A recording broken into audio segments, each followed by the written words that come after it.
Good afternoon, good evening, good morning, depending on where you're joining us from. My name is Peter Lowen. I'm the director of the Munk School of Global Affairs and Public Policy, and I'm very pleased to welcome you today to this webinar on Shinzō Abe and the future of Japanese politics.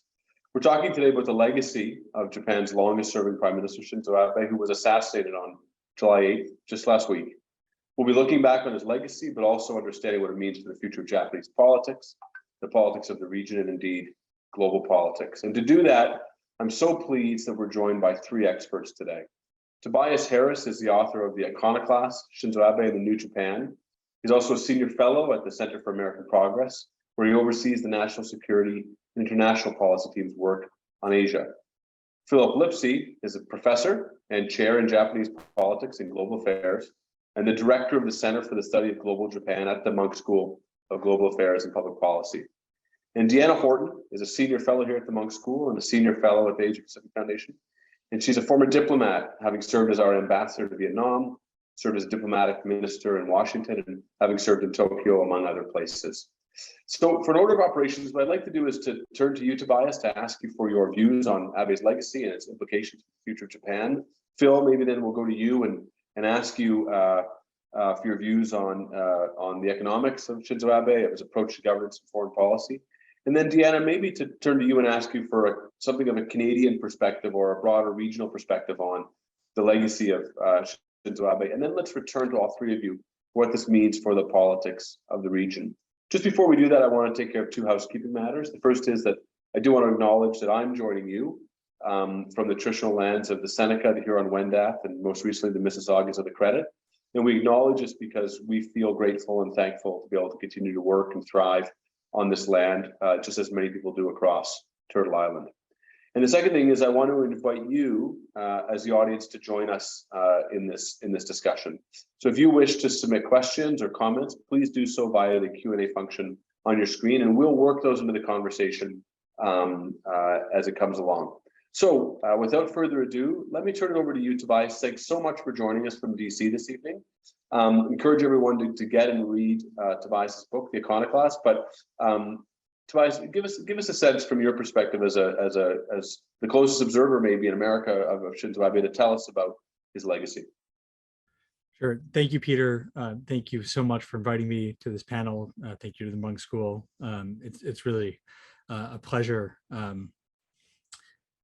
You know, I don't want to step too much on Philip, because I'm sure, you know, and I know, you know, he's written quite a lot about former Prime Minister Abe. So I'd like to maybe try to focus on maybe his place in sort of the longer view of Japanese history and where his tenure fits when we look at the arc of history, because, you know, and frankly, and I had a piece in the New York Times over the weekend where I drew a quote that has always stuck with me from a speech that he gave in 2007, where he talks about securing his country against the raging waves of the 21st century for the next 50 to 100 years. I garbled the quote a little bit, but the essence is he was someone who was very conscious of history, who was very conscious of both, you know, his personal history, the family, you know, his family and his and I can talk a little bit more about that, but also, you know, was very sensitive to the achievements, the deeds of leaders in the past. I mean, I think he, you know, coming from,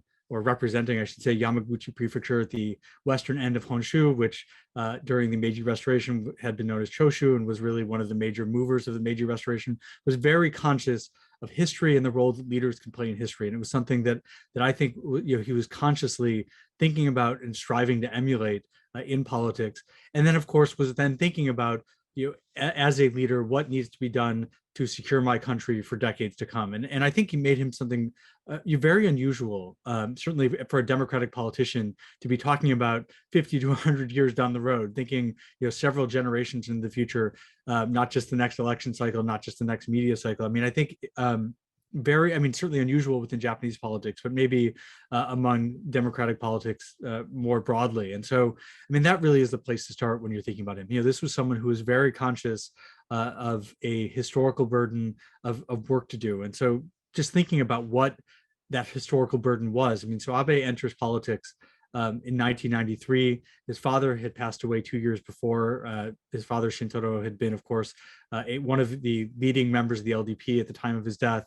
faction leader, had been a long-serving foreign minister under Prime Minister Nakasone, was very much considered almost inevitable that he would become prime minister, and some things derailed him, and then he got sick, and so he never realized that. So Abe enters politics, succeeds to his father's seat, and already carries this burden, already carries this expectation. He's not just going to be an ordinary politician. He's going to, the expectation is that he's going to finish the job that his father couldn't, that he'll reach the premiership and carry on work. And then it wasn't just his father's unfinished work that he was doing. There was also then looking back to his maternal grandfather, Kishi no Busuke. Now, maybe viewers are familiar with him, but I'll run through Kishi's history a little bit. Of course, known as a pre-war economic planner in Manchuria. So, very much, the architect of a crash industrialization program that Japan was trying to run in Manchuria.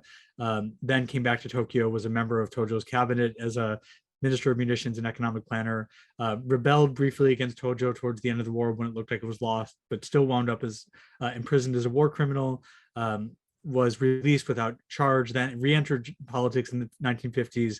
And his goal, and this is the important thing to understand about Kishi, is that Kishi looked at the constitution that the US introduced during the occupation, looked at some of the liberal reforms introduced during the occupation. So it's like the education system reform, things that just opened up politics, made room for unions and more left-wing forces. And he wanted to change the compromises that were basically made under the occupation and right after. So by other conservative politicians, some left-wing politicians, introducing these new institutions, letting them take root. Kishi rejected that regime and wanted to replace it, and that was his mission when he entered politics. He became prime minister in 1957. His goal was to revise the constitution, was to change the security treaty with the U.S. that was basically a continuation of the occupation under another name, which he succeeded at the latter, but not at the former. But the overall mission, this idea that Japan was being prevented from being a great power because of what the occupation did and the compromises that Japanese politicians made, and their willingness to accept that in the name of focusing on reconstruction, focusing on growth. Kishi wanted to replace that, ultimately did not succeed. And by the time his grandson enters politics, he's he basically is focused on figuring out, what am I going to do in politics, and he latches on to this mission. This becomes what had been his grandfather's mission, it becomes his personal mission. And what ended up being different, I think, is that Abe's times were different than his grandfather's, because ultimately his grandfather was operating in a system where there were competing tendencies. Of course, the imperatives of growth and ensuring that the economic miracle continued, ensuring that the benefits were redistributed. That was the consensus. That was, and I think that was a consensus that reached not just, within the LDP, but also to other parties. And you had a system where there was actually lots of informal coordination across party lines within Japan. But what happens, of course, when Abe enters politics in the early 90s, the Cold War ends. LDP rule is rocked by a series of scandals, and the LDP loses power for the first time in 1993. The economic bubble bursts, and you have the onset of the lost decades and a crisis of confidence in Japan's economic growth model. And all of that, I think, creates a window of opportunity for Abe and a number of other young conservatives who, again, share this mission, recognize that they believe that these post-war institutions were inadequate for defending Japan in the world and prevented Japan from really realizing its place among the great powers, and that they were determined to reform those institutions and to replace those institutions. And so when you look at the long 30-year arc of Abe's career, you have to see his place in history and how he understood his place in history, what he inherited from his grandfather, what work he saw unfinished. And then you see from 1993 onward sort of a methodical effort to reform how the Japanese state works, centralizing power in the prime minister's office. Of course, Abe is not alone in that goal, but I think given the centrality that just his role in politics over the last 30 years, I mean, clearly he deserves a lot of credit for not just getting those reforms done, but showing how they could work, really showing how to use the power of a strengthened premiership. So he did that. He was very focused on creating what you could call a national security establishment in a way that Japan just didn't have during the Cold War, when you had, I think, a very strong allergy to all things kind of national security and military, and it was almost taboo to talk about the subjects. So first time as prime minister in 2006, 2007, elevates the defense agency to a full ministry, which raises its status. Also, I think improves the status of the self-defense forces. When he returns as prime minister after 2012, he creates a national security secretariat that really centralizes foreign policy making power under the prime minister, basically gives the prime minister his personal foreign ministry. Can point to a number of other reforms. I'm sure Philip will also touch on those.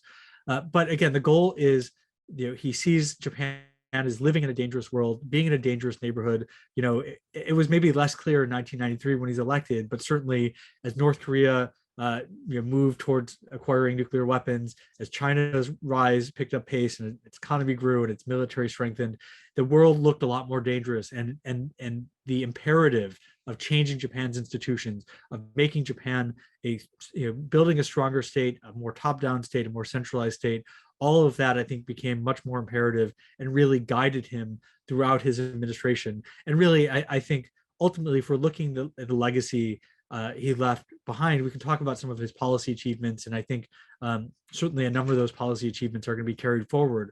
But even more than that, I think he showed and really fundamentally changed how the Japanese state operates and how Japan makes foreign policy, how Japan acts in the world. And that institutional change clearly is going to outsurvive him. Clearly, those powers are going to stay. The fact that the prime minister really is not first among equals, as was the case really during the Cold War. Now the prime minister stands above, is a commander in chief, I think, of the self-defense forces in ways that hadn't been before. All of that, I think, is his legacy. So I think maybe I'll stop there and pass it over to Philip, who I'm sure can pick up a number of those themes. Tobias, thanks very, very much. That's a very good stage setting, I think, to understand the personal motivations and the larger kind of political goals animating Abe. And you've given us some sense of the markers of success and the limits of that success. Phil, you can flesh that out more for us, can't you, to help us understand what the domestic and international political implications have been of Abe's tenure. I'll turn it over to you to do that. Absolutely. Thank you, Peter. Well, first and foremost, I would like to extend my deepest condolences to Mrs. Abe and our friends and colleagues in Japan who are grieving from this terrible loss. I'm in Japan as we speak, and I think it's fair to say that the nation is still very much processing the act of senseless violence that took the life of a former prime minister who was essentially delivering a campaign speech during a major national election. In discussing Mr. Abe's legacy, I will draw primarily on two scholarly works I published in recent years. One is an edited volume with Professor Takeo Hoshi at the University of Tokyo, and the other is an article called Japan Transformed, the Foreign Policy Legacy of the Abe Government, co-authored with Adam Liff at Indiana University. So any interested listeners can consult these works where I go through some of these issues in far greater detail than I can cover in a brief presentation. So the Abe government, which ruled from 2012 to 2020, I agree with Tobias here, I think increasingly appears to represent a major turning point in post-war Japanese politics, political economy, and foreign policy. Abe became the longest serving prime minister in Japanese history, and his government stands out not just for that, its longevity, but also for its policy making. Abe implemented a variety of significant changes, among the most important, which was a series of economic reforms to reinvigorate Japan's economy under the banner of so-called Abenomics. So the first two arrows of Abenomics, under the banner of bold monetary policy and flexible fiscal policy, were basically expansionary macroeconomic policies that sought to normalize Japan's economy by bringing an end to persistent deflation, which really began in the 1990s. To implement bold monetary policy, Abe appointed Kuroda Haruhiko as governor of the Bank of Japan, and the BOJ engaged in what was really unprecedented expansion of its balance sheet, even in international comparison. And with flexible fiscal policy, the government tried to use fiscal expansion to stimulate the economy while also being mindful of fiscal prudence in the long run. So during Abe's tenure, deflation did come to an end. And until the 2020 COVID pandemic, the Japanese economy had grown relatively consistently. Unemployment levels fell to really a rate unseen since the economic bubble years 3 decades ago. But we also have to be cognizant of the fact that the government failed to meet the 2% inflation target that it set out for itself early on, and the goal of achieving 600 trillion yen in nominal GDP was also unmet when Abe resigned. A host of structural reforms were included under the third arrow of Abenomics. So among other things, the Abe government sought reforms in unproductive sectors like agriculture, deregulation of the electricity distribution market, promotion of innovation and entrepreneurship, especially in promising areas like AI, robotics, and healthcare. One of the signature reforms was the so-called Womenomics policies to empower women in the labor market. There were other labor market reforms to establish work-life balance and allow Japanese workers to go home at a reasonable time. Corporate governance reform, attempts to open up Japan to the rest of the world, including participation in the Trans-Pacific Partnership, or TPP, and promotion of inbound tourism and foreign direct investment. So it was a very wide-ranging and ambitious economic reform agenda. In our edited volume, we evaluated these economic reforms one by one and found some common patterns across issue areas. The government often made progress in the areas targeted for reform. For example, female labor force participation expanded under Abe's watch to levels exceeding the United States, and the number of women in managerial positions also increased. However, the general pattern was that progress was often slow and failed to meet the government's own targets. So in other words, while the direction of change under Abenomics was usually positive, the magnitude of change often fell short. Furthermore, towards the end of Abe's tenure, Abenomics increasingly began to resemble traditional industrial policy guided by the Ministry of Economy, Trade, and Industry, rather than the original concept of growth-enhancing reforms. Abe also left important political legacies. Until 2012, Japanese leaders often struggled to exercise effective leadership under the country's new political institutions that came into place after the 1990s. Governments of both Abe's Liberal Democratic Party, or LDP, and the Democratic Party of Japan were hampered, alternatively, by internecine struggles and divided government. When Abe assumed power, Japan had basically seen a revolving door of 6 prime ministers lasting only about 1 year each. And this included Abe himself in 2006 through 2007. So the only recent prime minister to achieve longevity was Koizumi Junichiro, but his approach, which relied on his personal charisma and an orchestrated assault against his own party, was not really replicable for other politicians.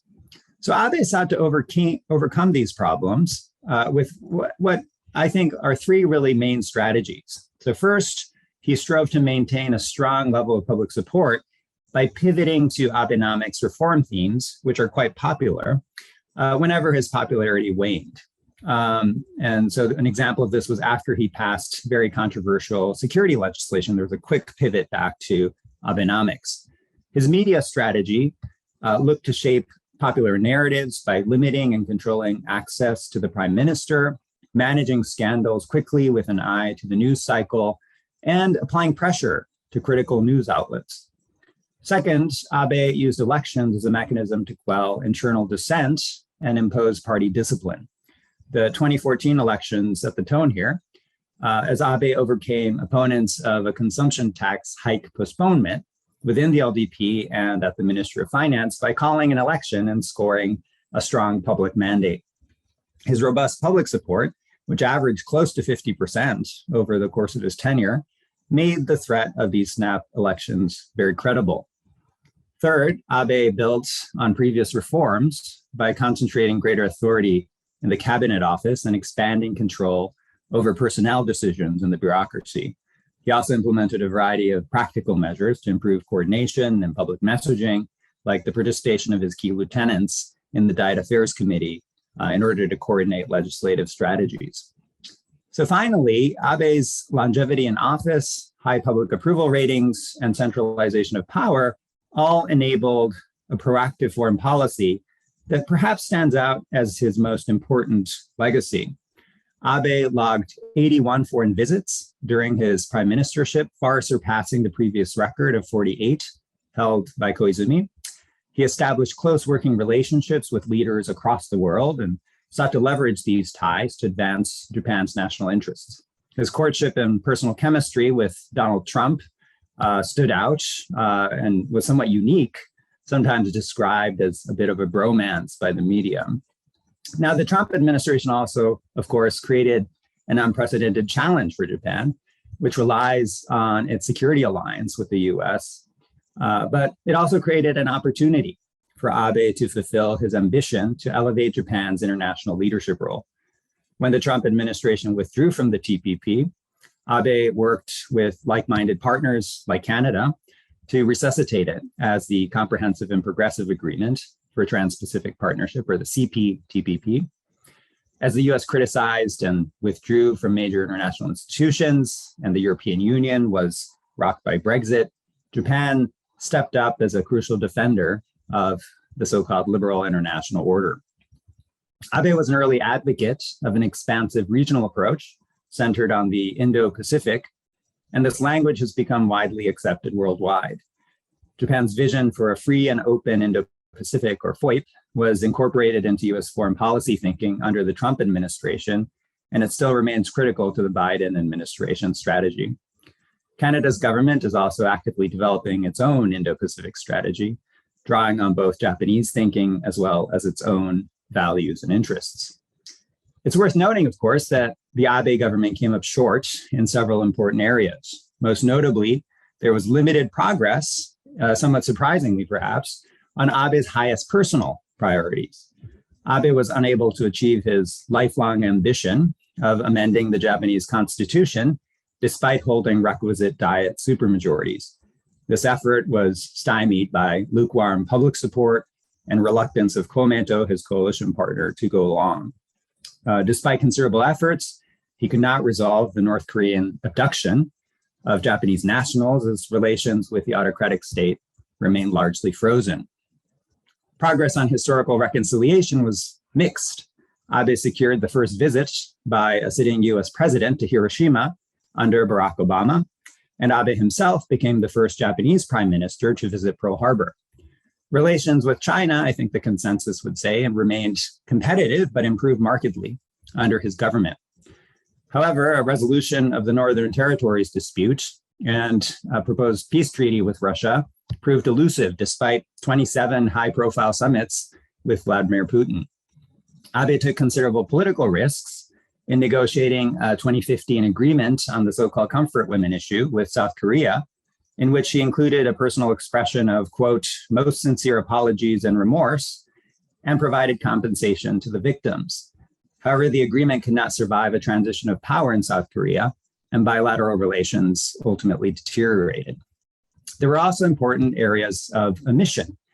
Despite shifting Japanese public opinion on social issues like same-sex marriage, dual citizenship, and allowing married couples to use separate surnames, the Abe government resisted change. Abe's policies on climate change were unambitious despite his green rhetoric. Journalists and a UN rapporteur on freedom of expression criticized Abe's media strategy for compromising press freedom. Abe also benefited from a fair bit of good luck, such as the absence of major crises until COVID-19 during his tenure. A weak and divided opposition in an electoral system emphasizing single-member districts meant that he had a substantial structural advantage. His landslide victories came despite what polling indicated was often lukewarm support for the policies of his LDP. Even after Abe stepped down as prime minister, he remained active and influential in Japanese politics. He played a pivotal role in the ascendance of current prime minister Kishida Fumio. His statements still frequently made headlines, whether they were about Japan's relationship with Taiwan, allowing nuclear weapons on Japanese soil, or relaxing Japan's COVID-19 border restrictions. Abe's views were often controversial, but it is really without question that Japan has lost a historic figure whose legacy will continue to be debated for many years to come. Thank you. Thank you very much, very, very much indeed for that, Phil. And thank you for extending those condolences on behalf of all of us. Deanna, I think we'd all benefit from hearing your view about, in some sense, the Canadian view of Abe and the sort of an extra Japanese, outside of Japanese perspective on Abe's legacy.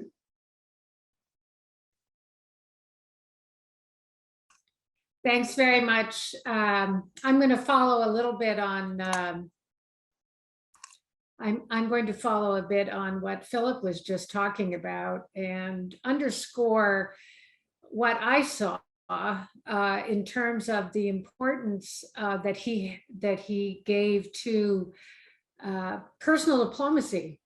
Philip mentioned a number of visits that he made, and I saw him in action in some cases, and I can say that he really paid attention to those, and I think that that is very important, because what he was able to do through this personal diplomacy and paying attention to these issues is that he changed Japan from being a rule taker to a rule maker. And I think I think that's a very important part of his legacy. So I'll give a couple of examples. One of them has to do with CPTPP. So I was in Washington when TPP was started to happen and Canada was knocking on the door to be involved. The fact that Japan was actually able to negotiate TPP, including significant concessions on the agricultural side, is a testament to his ability to change the system so that the Kante, his office, was able to override some of the domestic interests that had kept Japan on the defensive for years. So that was an achievement in itself. So then the Americans are on board, we're on board, and then the Americans walk away. The fact that Abe then took the reins is something that one could never have considered for a Japanese leader in the past. Canada almost threw him under the bus in Da Nang at the APEC summit. It was Canada who decided that, well, TPP wasn't good enough, we want CPTPP. And so just before, there was a bilateral meeting with Prime Minister Abe and Prime Minister Trudeau, and where Trudeau explained that they wanted something more, and it was all ready for signature, and it didn't happen. Happily, it did happen, but that was because Prime Minister Abe followed up and ensured that it was going to happen. He got everybody else on board, and Canada obviously was involved as well. But without his persistence and his attention to detail on this, it never would have happened. So I think that is a real sense of how he was able to overcome all these obstacles and be a leader. I met him in Kananaskis at the summit, where he was, I think he was Deputy Chief Cabinet Secretary at the time, with Koizumi Junichiro. And frankly, I found that, I mean, he was definitely a decision maker, apart from the Prime Minister. Koizumi did turn to him quite often. And I was very impressed with what he was able to achieve there as well. The other thing, and you know, he with his relationships with India, for example, and also Southeast Asia, his focus on Southeast Asia, Singapore, and others, I think is very important, because he in the absence of US leadership in Asia, which was definitely the case during the Trump administration, and some people have argued that even the Biden administration, although I think they're obviously much more present than previously, but the fact that he was willing to step in and take into account the views of countries like India, build the Quad and the free and open Indo-Pacific, FOIP, as Philip mentioned, which has now become the mantra. And I'm working on a book now that is coming out, a chapter in a book that's coming out in September on the digital economy. And I started working on the digital economy in Asia Pacific, and now the digital economy in Indo-Pacific, because that is the way that Prime Minister Abe started, and that is now how we are thinking and incorporating the India and beyond. And also the fact that, you know, for CPTPP, right from the beginning, particularly for the Americans, it was much more than a trade agreement. It was very national security oriented as well. And so building all these relationships together, the kind of networked communications, security and trade, the whole concept of economic security, which Japan has really excelled at. Japan has demonstrated leadership in so many areas, and much of that has to do with Abe Shinzō. So I think that his legacy will be a more mature and active Japan in Asia and beyond.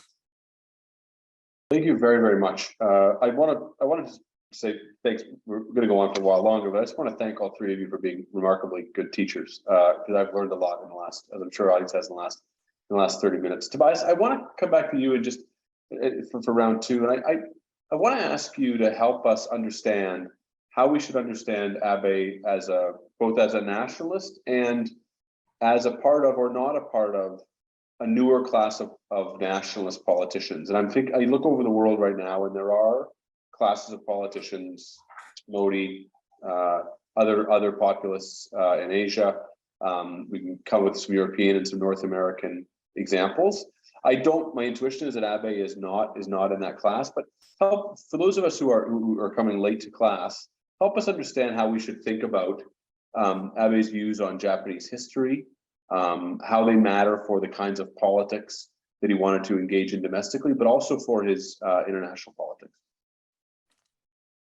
Sure. You know, I think the thing that sets Abe apart, you know, and there's lots of discussion about, you know, for example, famously, Steve Bannon said that, you know, Abe is Trump before Trump. And, you know, I think probably the biggest difference is Abe wasn't really making ethnic appeals. I mean, you know, it's certainly not to the point of, you know, a kind of exclusionary nationalism. And in fact, I think what is notable, and I think, you know, both Philip and Deanna, I think, you know, refer to this in many ways. I mean, Abe was a globalist. You know, Abe was someone who saw that Japan's future actually involved being much more open to the world. And, you know, it might have been for hard-headed realist reasons. I mean, I think he had to be kind of convinced of it, or at least, you know, certainly when it came to opening Japan to more foreign labor, in which case, my understanding is that former Prime Minister, then Chief Cabinet Secretary Suga was, you know, very much involved in that debate and trying to, you know, and really trying to convince him of that. But, you know, he was someone who could, you know, certainly be convinced that Japan's future involved more, you know, more foreign workers, more tourism, more trade, more investment. I mean, of course, FDI did not rise very much, but it was not for want of trying. And that, you know, so clearly he was someone who recognized actually Japan had a lot to gain from economic openness, from a rules-based economic order. You know, that he was not someone who was intent on, you know, boasting of the supremacy of the Japanese race, or, you know, this was not this was not how he, certainly not during his second administration. Now, this question of historical revisionism where that fits, and I think there's always lots of discussion about, how did Abe become a realist? And, either he changed his mind or he learned how to control his views, or, there's lots of discussion about kind of the sincerity of it all.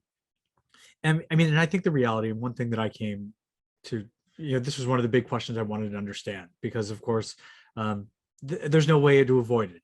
He said a lot of things about Japan's historical past. He downplayed atrocities. He was involved with groups in the 90s that were pushing for, new textbooks that would, not include references to what he and his colleagues called masochistic history, history that would make Japanese feel ashamed or feel bad about the wartime past. That is part of his story. There's no way around that. I think personally, though, I think it ultimately comes back to his statism, and in many ways, he tells us. If you read the book he published in 2006, there's a surprising amount actually about education. There's a major chapter thinking about ideas about education, and and maybe in some ways this goes back to the Meiji era, where you famously had this imperial rescript on education and teaching, the importance of teaching students, loyalty to the emperor and to the state, and that in some ways is why education was so important to Abe and his colleagues. I think they looked, as they were trying to remake the state, of course, they looked at the education reforms that were introduced after the war under the occupation, the decentralized education that created more room for teachers unions to influence kind of what Japanese children are taught. And of course, the major left-wing teachers union was a real personal a place on Abe's enemies list. But the reality is that they saw these reforms as, because it taught Japanese to not feel proud of their country, because it felt, made them feel ashamed of their country. They believed that you would never get young Japanese to want to sacrifice on behalf of their country, want to either serve in the armed forces, or just generally have that kind of public spiritedness.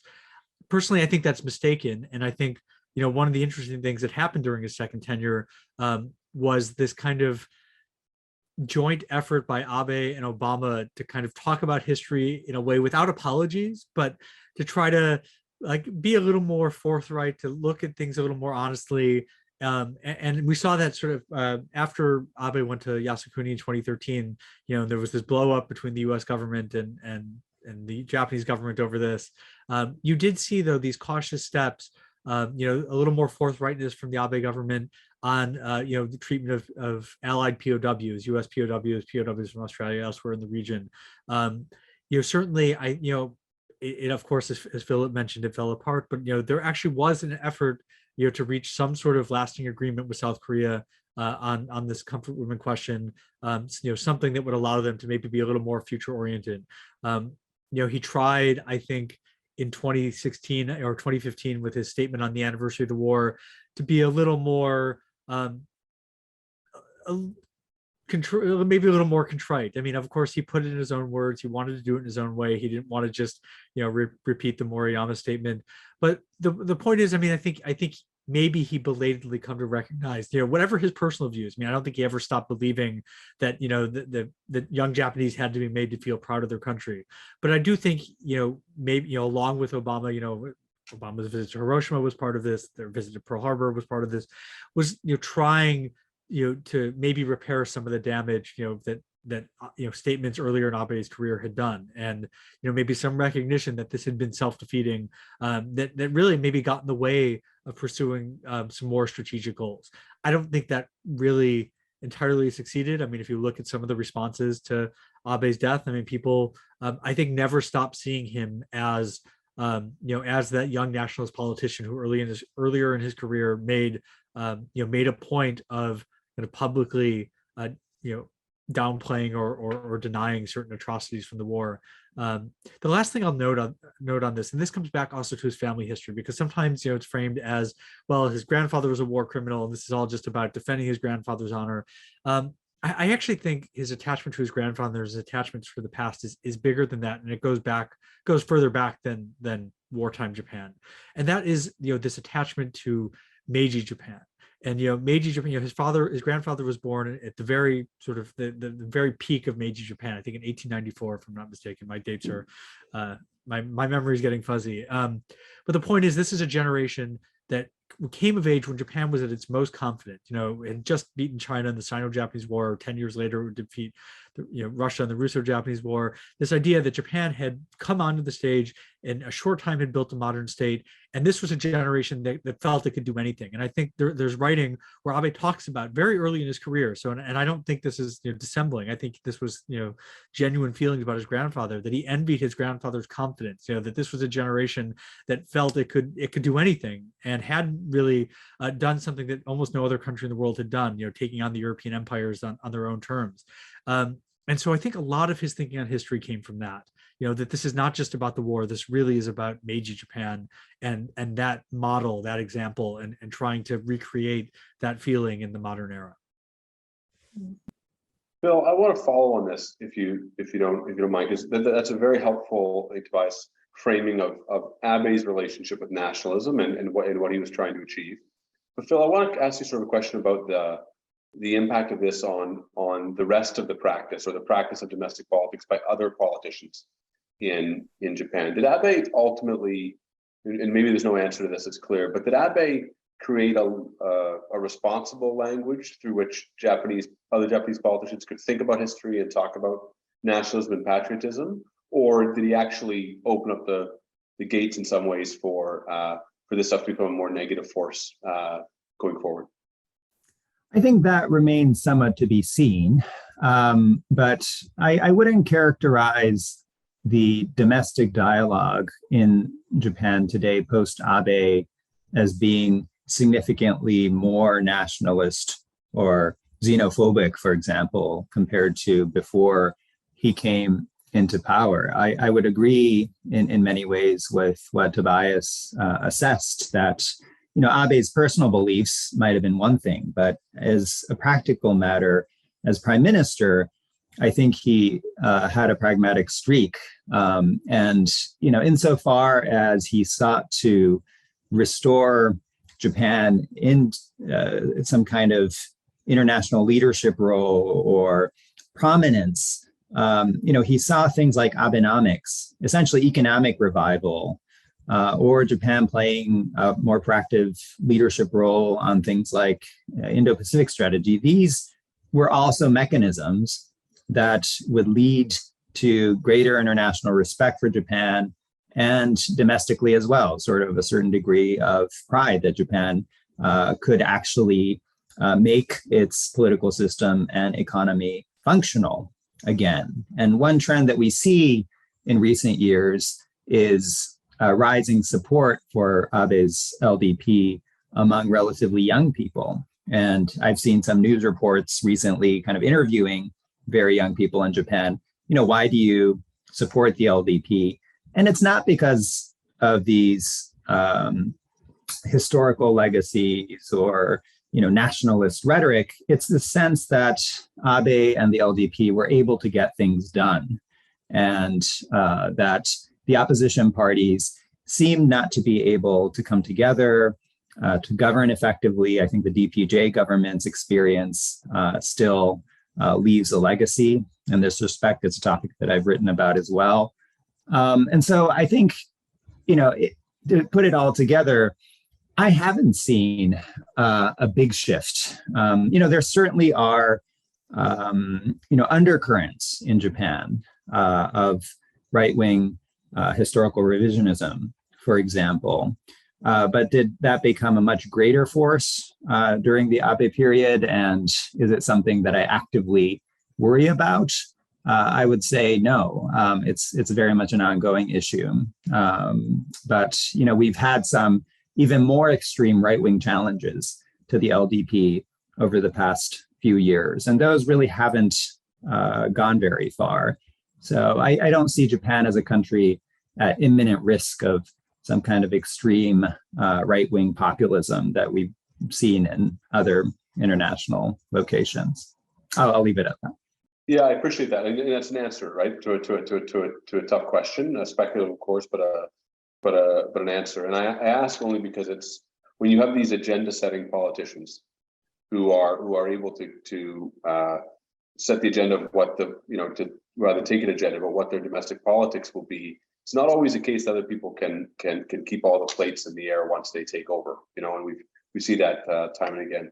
Deanna, looking at a more foreign policy perspective, Deanna, do you get a sense that, leaving aside his achievements, that Abe leaves a practice of foreign policy that other Japanese leaders will be able to follow through on, whether it's on trade agreements, on the free and open Indo-Pacific, on the Quad, or was this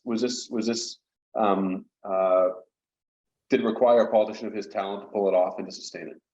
I think it required a politician of his talent in the first instance, but as both Tobias and Philip have talked about, if the structures are in place, then others should be able to continue.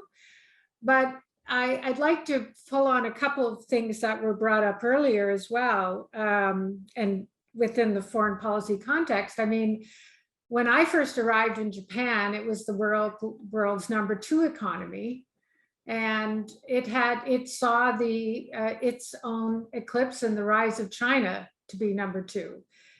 And that is a very scary thing when you think about it. That was difficult for Japan. On the other hand, Japan and China are so economically interdependent, similar to Canada and the US to some extent. And Japan has been able to navigate that relationship, I would argue, almost better than almost any other country, even at the political level, but also at the business and commercial level, which I think underlies everything. And the whole concept of confidence that was mentioned, I mean, when I was, I guess it was, I was deputy head of mission, so it must have been 2003 or 4. We were trying to get Japan to be part of the provincial reconstruction teams in Afghanistan. That would have made so much sense. Japan had the capability, but they could not do it politically, bureaucratically, just couldn't happen. And it's because of this whole construct. What I think has happened now is that Japan has finally broken free of that, and in the sense that able to act with confidence, able to participate and play the role that it should be playing. Tobias, do you agree with that assessment? I think, because of the institutions, I think, anyone who follows him is going to be in a position, to be an agenda setter in a big way. And the way institutions, the institutions do depend on the personal power of the leader, but Abe certainly has a lot, some big shoes to fill. But I think the thing that's interesting, and I think going back to kind of Philip's first remarks, that I think the blueprints that Abe left are going to help his successors. I think there's going to be they're going to have there's not that much room for deviation. I mean, I think the priorities in foreign policy are pretty clear, that they have to get the relationship with the United States right first. Then they have to that you have new regional partners that you have to strengthen relationships with. Then working on regional economic leadership. I mean, clearly that's a priority going forward, and they have the institutions to keep working on that. And so when you start kind of from that point, that the blueprint is there. I mean, I think we'll see in the new national security strategy that they're going to issue later this year, sort of the adjustment since the first one in 2013. But other than kind of changing probably the status of Russia and being maybe a little clearer about China and how China's changed since 2013. I mean, I think they know the way going forward. So I think institutionally, and I mean intellectually, I mean strategically, Abe laid down such a clear strategic vision that it's going to be hard for anyone to not follow that. I mean, the blueprint is there. It's just about execution. Yeah, there's a couple of many ways to think about institutions. I think we think about them as constraining leaders often, but the other thing they do is they enable them, right? They tell a leader what they're able to do and what their options are. And your metaphor of a blueprint is a helpful one, I think, in this instance. Phil, what's your take on this? I agree with both Deanna and Tobias here. I think Japan has institutions now that enable top-down leadership by strong prime ministers. But our colleague in Tokyo, Harukata Takenaka, I think put it very well, which is, even if you have a flashy sports car, the driver makes a big difference. And I think this is something that's important to remember. And, one key ingredient of Abe's success was his ability to maintain a relatively stable and high public approval rating. And that's not an easy thing for politicians to do. And I think Suga, who in many ways was, the mastermind behind many of the political strategies Abe implemented. He was chief cabinet secretary during Abe's entire tenure, became prime minister, and really couldn't make it work, which is surprising in many ways. But I think the key issue there was his public approval rating fell, and he couldn't maintain that degree of party discipline that Abe was able to. There wasn't a credible threat of calling a national election that Abe so skillfully leveraged. And here I think Kishida may be doing a better job. It remains to be seen, I suppose, whether Kishida's source of popularity is different, right? There is this rhetoric about new capitalism that Kishida has adopted that seeks to differentiate himself from Abenomics, which is now sometimes criticized as somewhat harsh and neoliberal in its focus. But I think Kishida has also received public approval in part because of his relatively stronger response against the pandemic. And early on, he was very quick in shutting down Japan's borders in response to the Omicron wave. And this was an issue that affected many of us who study Japan, and students couldn't enter the country. And so there was a lot of international criticism, but domestically, this became a popular policy and perhaps increased his public approval. So whether Kishida can find a set of issues that he can turn to in times of controversy that can boost his popularity, but doesn't depend on shutting off Japan from the rest of the world, right? Which sort of initially looked like what it may become, right? Essentially closing Japan's borders, even to Japan's greatest supporters and experts. That probably remains a challenge. But I would say right now, it looks like Kishida is well placed to achieve a degree of longevity. And given that, I would be relatively bullish in my assessment that he may be able to retain a degree of stability in policy making and initiative as something that continues as Abe's legacy.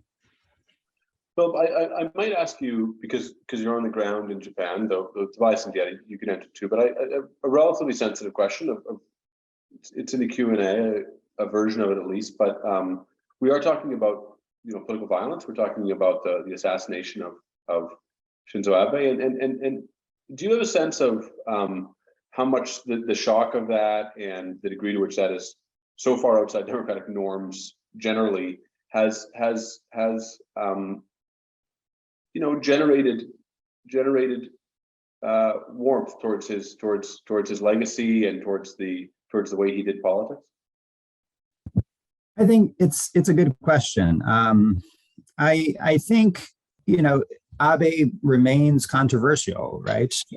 He has many supporters. You saw the messages pouring in, from Barack Obama, from Malala Yousafzai, from Bill Gates. This very wide-ranging group of people who saw his foreign policy as ultimately being very supportive of the basic norms of the liberal international order.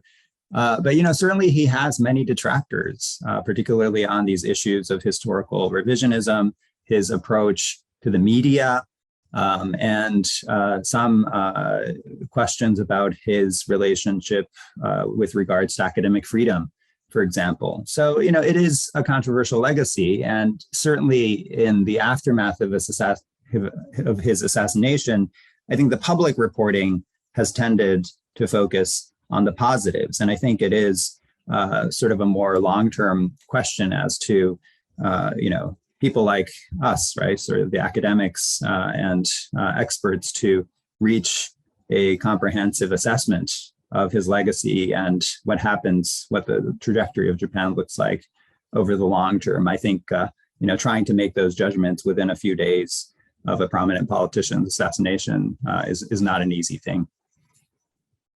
Indeed. Tobias, there's a very nice turn of phrase in the article you wrote in the New York Times yesterday. You wrote, after waging what was at times a lonely fight, Mr. Abe died just as the Japanese people were possibly coming to appreciate his vision of a strong state capable of defending the nation in a dangerous world. There's a famous biography of Pierre Trudeau, our previous prime ministers, which opens with the four words, "He haunts us still," which is a very pithy way of saying in some ways what you said. And I'm just wondering, in your judgment, 50 years from now, will Japan look like it's a hard estimate to make, and we're not going to call you on it, but will Japan look like the country Abe wanted it to be? Will it go so far as remilitarizing and changing its constitution? Will it continue to be the counterweight that it is in the region, or will something else happen? Well, if we're talking about a 50-year timetable, I mean, you can't avoid the demographic outlook, and that's part of talking about Abe, and I certainly try to do this in my book, is sort of the missed opportunities. We talk a lot about the achievements, and we've heard a lot about them tonight, and I think they're all very real. But there were a number of missed opportunities. He was the strongest Japanese politician, prime minister, certainly in a very long time. Had some unique opportunities to do a lot of different things, and if we think about a long enough time scale, his inaction on climate change, I can't imagine that won't be part of his legacy down the road. You have a leader who, again, probably one of the strongest leaders in the G7 during the period that he was governing, and certainly, by the end, I mean, really, as a defender of, a liberal world order and kind of rational governance. I mean, he was almost alone there towards the end. I mean, maybe with a few others. After Paris, there were, Abenomics, it went through, there was Abenomics, the original one in 2013, then we got a couple other iterations, and it was sort of constantly evolving. And that there was never sort of the green Abenomics, there was never, kind of post Paris 2015, there was never, okay, we're now going to launch a growth strategy that is, green growth, the kind of thing we actually ended up seeing after Abe resigns and Suga comes in and actually does. And I think that goes to show that maybe towards the end of Abe's tenure, finally coming around to that, but very much I think a missed political opportunity and economic, and to make Japan a leader on this issue. So I suspect over time, that's going to be part of his legacy, that people are going to look back to that as a missed opportunity. But also the demographic outlook. I mean, of course, some of Japan's neighbors are worse off on that front now. But basically, he didn't really bend the curve on that front. Japan still is facing a pretty dire economic or demographic outlook over the longer term. There's still questions about its long-term population future. I mean, of course, it's going to stabilize at some point. That being said, I think the trajectory on the defense side, I mean, he picked up, I think, a gradual shift in strengthening Japan's defense. He encouraged that along. Clearly, that's moving in that, it's going to continue moving in that direction. We're about to see, just how far Kishida can go in the next several months. Ukraine, clearly a wake-up call, I think, for the Japanese public in a way that years of activism by people like Abe wasn't. I mean, I think nothing I think has been stronger in some ways than the images of Ukrainians hiding in the subway, and apartment buildings targeted by rocket fire. I mean, that seems to have made a very strong impression, I think, on the Japanese public. And so we're already seeing that was specifically what I was referring to in the New York Times piece, but I think that's moving. On the Constitution, younger generation is not attached to the Constitution. I think it's just a matter of time. It's just a question of getting the political timing right and the agenda, and getting a government that can really focus on constitutional revision and not worry about paying a price that is neglecting something else. But it does seem that it's not sacrosanct to the younger generations, and as they move into political power, it's probably just a matter of maybe a few years, or certainly a few decades. I expect the Constitution will change. Deanna, can I give you the last word? Is the Indo-Pacific of 50 years from now going to be one that looks like Abe envisioned it, or something else? I think there are a lot of questions about American leadership in Asia, and I think people are looking to see what happens in Ukraine, for example, because endurance, how much can the US and allies endure? How much are they willing to give up? And the lessons of that for Asia. So I think this is really showing that there is room for Japanese leadership in Asia. And one of the aspects of their leadership is Indo-Pacific. So I would say yes. I want to thank all three of you, Tobias and Philip and Deanna, for joining us. I want to thank all of you who joined us online for joining us as well and giving us your time and your attention and your questions. With that, I just want to draw this to a close for what has, to me, been a very, very fruitful discussion, one in which I've learned a lot and I found very thought-provoking. Thank you very much for joining us, and Tobias, Phil, and Deanna, thanks so much for taking time, either late in your day or if you're in Phil's case, early in your day. Thanks so much, everyone.